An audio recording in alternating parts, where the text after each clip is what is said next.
Just had a few thoughts I wanted to share, some musings, and yes, I know I look a mess. Um,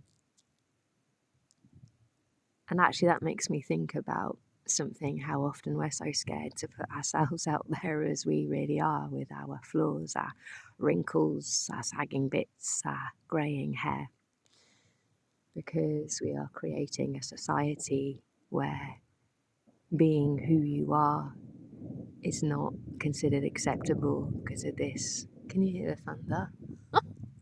It's amazing. But yeah, we're seeking or being told that you have to be perfect to be acceptable, to be online.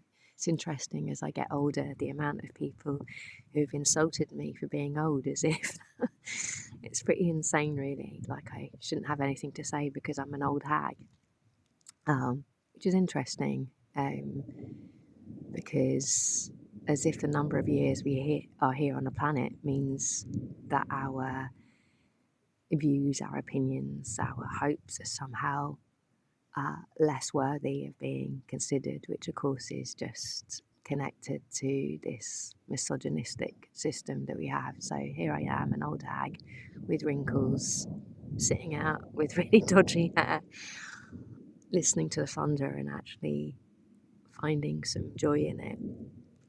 But the musings that I've had was actually one about how we respond to our own imperfection and try to hide it away and try to filter it away, but how that sort of corresponds to the perfection we start demanding in others, which is just unachievable. And that kind of links to my thoughts that I've shared so many times around the need for us to reach out to one another across so-called political divides because of slight differences, because how we've bought into this obsession with identity politics, which ultimately undermines us all, and the demand for purity before we are willing to listen or speak to anybody.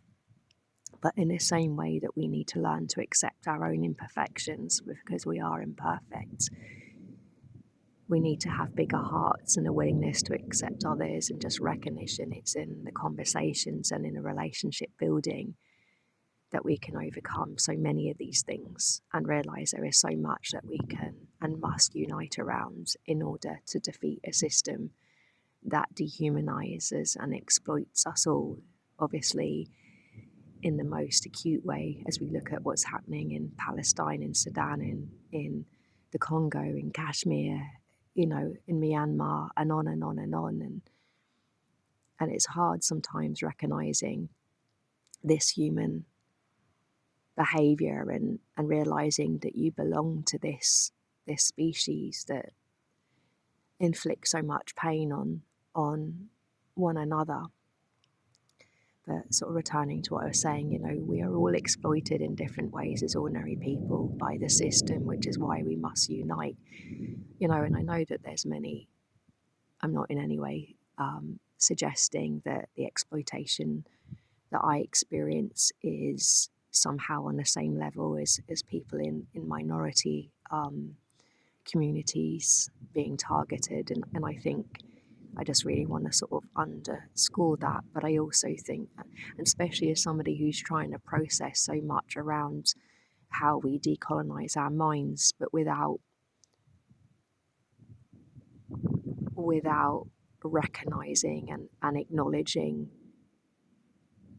that all working class people are exploited, all poor people are exploited, because I think sometimes when we become so obsessed with white privilege, which I think is important to acknowledge, but what happens is it can then drive a wedge or drive away people who are in really shit situations, living hand to mouth, who also white, but are being told that they have white privilege, which, yeah, because being white means that you don't have that additional barrier.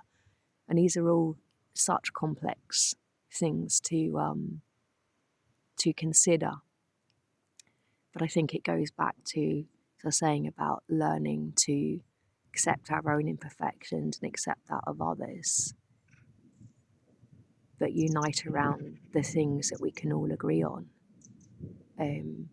which is just common humanity and, building communities where people feel safe, are able to put food in their stomachs, a roof over their heads, and not be fearful for their own lives or be fearful that they'll be chucked out on the street, where everybody can access healthcare, education, all the basics things really. And like many people, I've been feeling so very depressed recently, like not really being able to function properly at points, and trying to hold on, and some of the normal things I would do that would help haven't been helping. Even as somebody who does have a spiritual edge to them, I do believe that. Even I often encourage people to look at quantum physics and what that says, because there's a crossover now between that and sort of spirituality. But I do have that. I believe we are just energy, and that the universe itself is love. I don't know too much beyond that, but I'm absolutely sure of that. Some people might use other terms such as God or whatever else, but those words are quite loaded for me, but that's the term that suits me. But I have been really struggling. But today, before I came out, because I thought it cleared up, it turned out the storm and the thunder was still here, just on a lesser degree. Little birdie's just gone past. But what I started thinking about as I was walking along the road and is how nature appears in the most unexpected places, and how, like, just through the tarmac you see plants pushing through, humble dandelions and other things like that. And I was thinking about how that happens in so many places when I'm walking through town, through when I've walked through cities, when you walk up concrete steps, that nature just pushes through everywhere. And it made me think about us when we look at the immensity, the enormity of what we are facing in our systems with Palantir, with the ruling classes, how they are trying to use technology to oppress us even further and exploit, different communities even further. And it made me think about, because I've been thinking, how do we overcome that? How do we prevail within that? And I think that's why it's been so hard. I've tried to think, well, even if the worst things happen, people will still create, people will still write poems, people will still sing songs and building solidarity, and that those are the places where beauty lies. And I could understand that rationally and trying to hold on to that, but it wasn't enough. And then as I've been thinking about those plants, I was thinking, actually, that's what we need to be, is those plants, that push through concrete and push through tarmac and push through stones and thrive in the most unexpected places.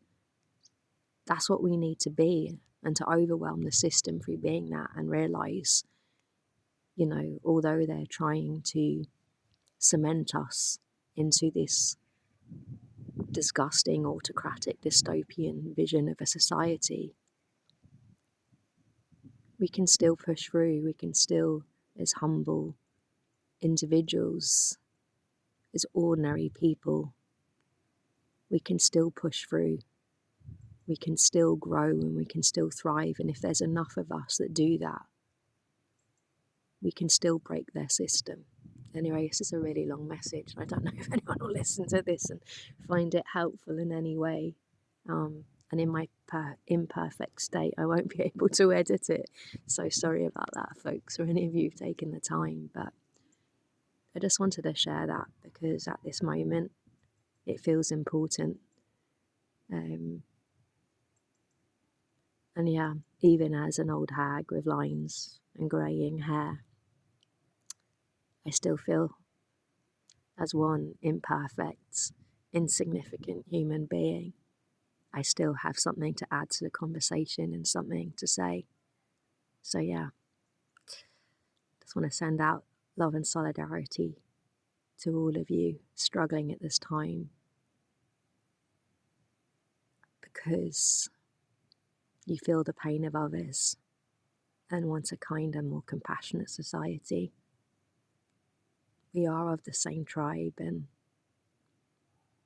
I do believe eventually we will win. As always, free Palestine, and also free Sudan, free Congo, free Kashmir, free all of those struggling and being oppressed and being exploited.